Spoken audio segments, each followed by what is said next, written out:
Hello, everyone. We are broadcasting today from my cabin. It's amazing. I finally got electricity after only 138 days. It took that long. Just one second. Dinner. People joining the fun. So here we are, and I have electricity, so I can do this broadcast from my cabin, which is very exciting.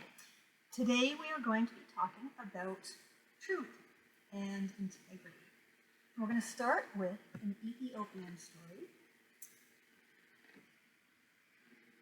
and it's called Fire, Water, Truth, and Falsehood. Now, long ago, fire, water, truth, and falsehood lived together in one large house. Although all were polite towards each other, they kept their distance. Truth and falsehood sat on opposite sides of the room. Fire constantly leapt out of water's path.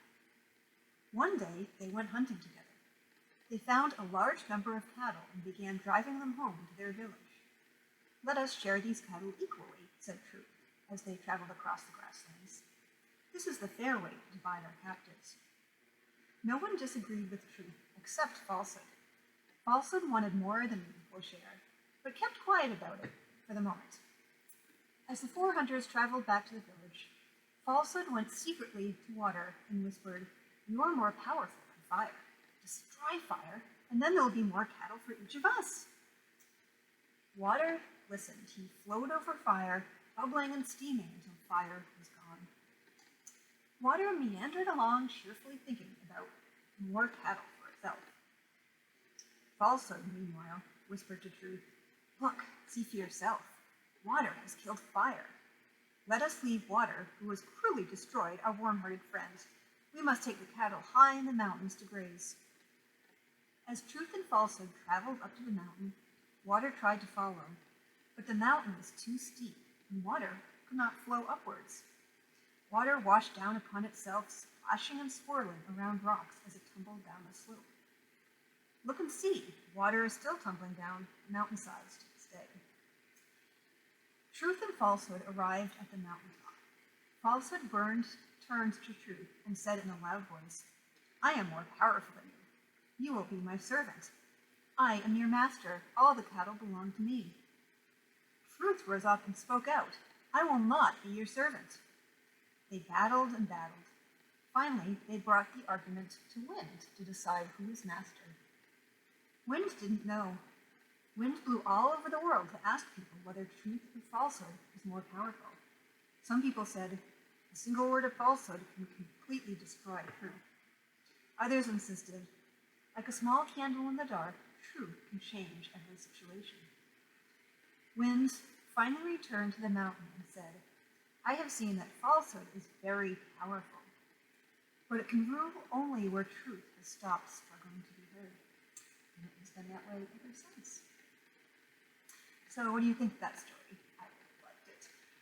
Especially the reference of just how much falsehood, so I should have said at the start, you probably know this, but falsehood is another word for lies, old-fashioned word.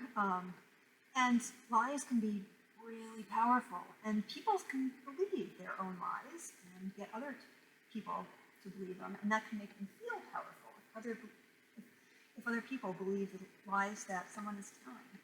Sometimes that might be water lying, just because it gives them power if other people believe them. There's lots of reasons why people may tell lies, and so it's very powerful, and it can cause a lot of damage. It can cause a lot of hurt.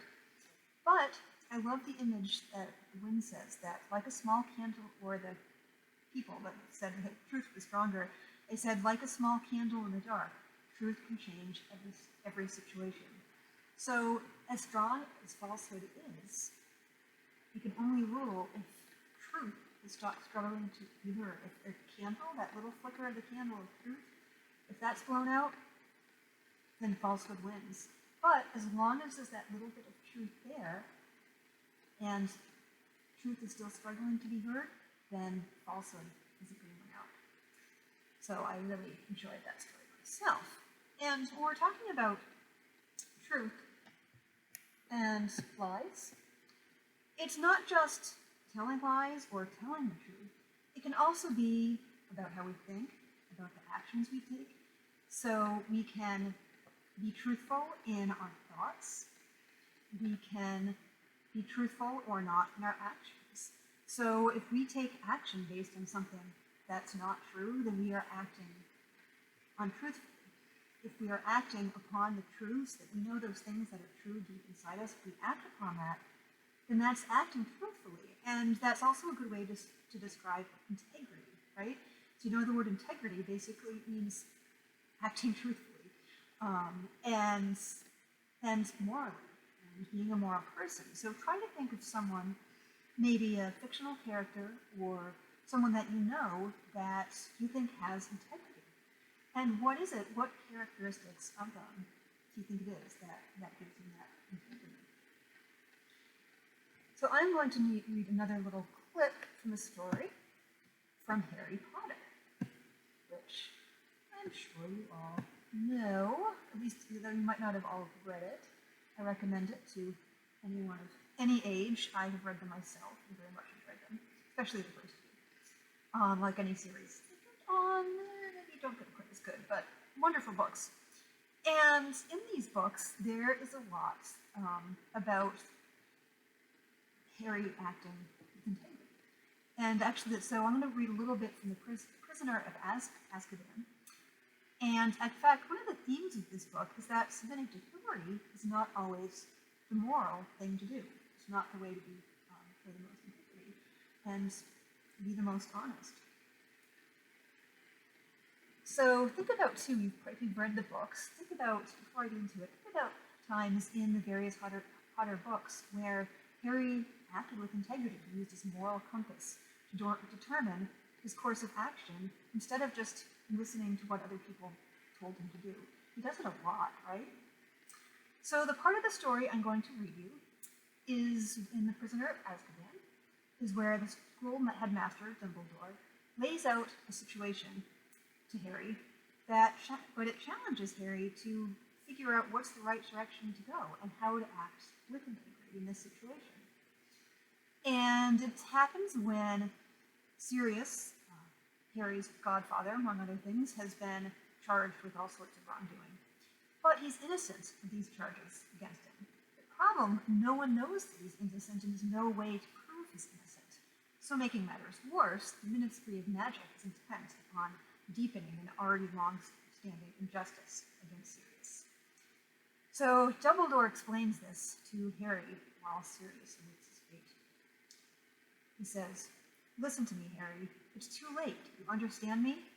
If you know the books, you'll get that reference to time. You must see that Professor Snape's version of events is far more convincing than yours. So Professor Snape is the one putting these charges against Sirius. "He hates Sirius," Hermione said desperately, "all because of some stupid trick Sirius played on him. Sirius has not acted like an innocent man. The attack on the fat lady, entering Gryffindor Tower with a knife, without Pettigrew alive or dead, we have no chance of overturning Sirius's sentence." "But you believe us?" "Yes, I do," said Dumbledore quietly, "but I have no power to make other men see the truth, or to overrule the Ministry of Magic." So, to make sure that Sirius is not wrongly punished, because he's being accused, but he didn't do anything wrong, the children realize that they're going to have to break some more school rules. They already have broken some, and they're going to have to continue to do some. So Harry learns an important lesson. I mean, rules have their place, and they have serve ends, but they can serve ends under what their creators intended, because every situation is unique. And in this situation, he realized to act with integrity, he'd have to break some rules. But by doing that, he would be bringing to light the fact that Sirius actually was innocent and that he was being wrongly charged. So acting with integrity can be something that you do with other people. It can also be something that you do with yourself, right? So sometimes we tell ourselves lies because we want to do a certain thing, but we know we really shouldn't be doing it. But we convince ourselves, we tell ourselves that, oh no, that's okay, or we do it anyway, or I do it myself. In all sorts of situations, I sort of want something, so it's like, okay, no, it's okay because of this, because of that. No, it's okay. But I know, but inside me, there's that little flame of truth that says, no, this is not good for you. So not good for me, right? Even if it doesn't affect other people. Sometimes I might do things that aren't in my own best interest. So not only is it important to tell the truth to other people, but it's important to tell the truth to yourself. And sometimes we may not know what that truth is, but integrity is all about looking for that truth inside you and in the world around you. So I'll leave it there for today. Hope you enjoy the rest of August. It's wonderful we're getting some rain now, but because the landscape needs it, my well is drying up, but it's sort of not that nice out, so. But hopefully we've got some nice, cooler, dry, warm air soon. And I will see you next time.